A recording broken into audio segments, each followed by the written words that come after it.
Joe McNamara. Old gamer dad here. Want to get back into WoW. Suited dormant for 10 plus years, but I hear nothing but complaints.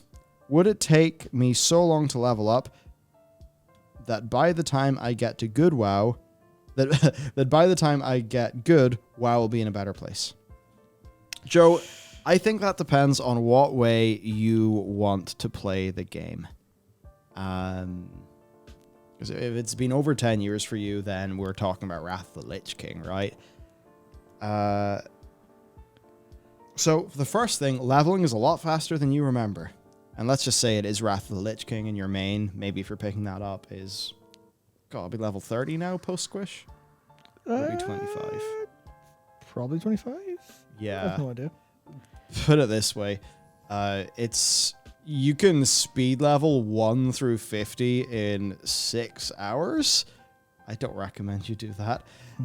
If you are just picking an expansion and just playing at a regular pace, you can hit level 50, which is of course the pre Shadowlands cap. You can hit level 50 in not that much time. Maybe 10, 15 hours, 20 hours perhaps. Probably on around the 20 hours. Depends how fast you're going, depends exactly what you're doing. Depends on what, because, speed leveling is a different thing to whatever the fuck else. But probably 20 hours. Probably around that. If you're going at a reasonable pace. I think, anyway. Yeah. It's been a while since I've done it and actually paid any attention. Paid any mind to it. Just kind of do it idly. Got a ton of characters in the 20 range. Like, fuck it. Yeah, so it probably wouldn't take that long, basically, to level up. Because we're dealing in, weeks and months here. Yeah. So you'll be caught up when WoW is still in a situation where Shadowlands is a bit of a mess, but with quality of life improvements. Yeah. So it's tricky. I mean, Shadowlands is always going to have the issues of Shadowlands. A lot of the pain points are going to be going away, but fundamentally it doesn't have enough content and the narrative's quite weak. Now, if you want to go in and, first thing, if dungeons were your thing back in the day, they're very different feeling now. They are very much more feeling like a modern esportsy title in that it's on a time trial. So that'll be a very big difference from what you would have experienced in the past.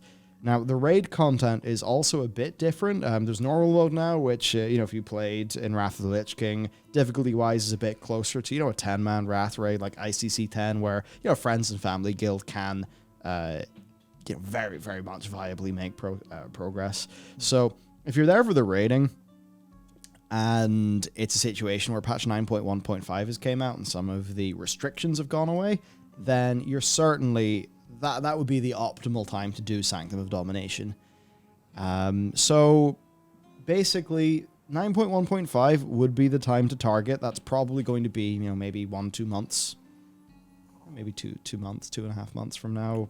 It's kind of hard to say, really. Blizzard are evidently aware they have a fire burning, and will they try to get this out a bit quicker? It's sort of hard to know. Or will they hold it for Endwalker? Is that a possibility? Oh, fuck you, Matt. It is a possibility. You're right. The marketing people will tell them to do it, and they'll do it, and then no one will fucking play WoW. Yeah, I mean, a minor systems patch cannot compete with a full expansion launch from another title, so don't even bother. Just get it out and serve the players. Yep. Look, 9.1.5 does indicate that, as you say, but I hear nothing but complaints. 9.1.5 indicates they're aware of those complaints and are actively making change. Now, I am still a bit salty that it took them so long and that this is an expansion that followed an expansion where they made all of the same mistakes. I am still salty about that. But that they are finally making some change perhaps suggests the 10.0 will be a better entry point. If that's the case, then what I would say is now's an okay time to level up, do some stuff, play it hyper casual, and perhaps it's when the next expansion rolls around that stuff's getting real good. Yeah. Again.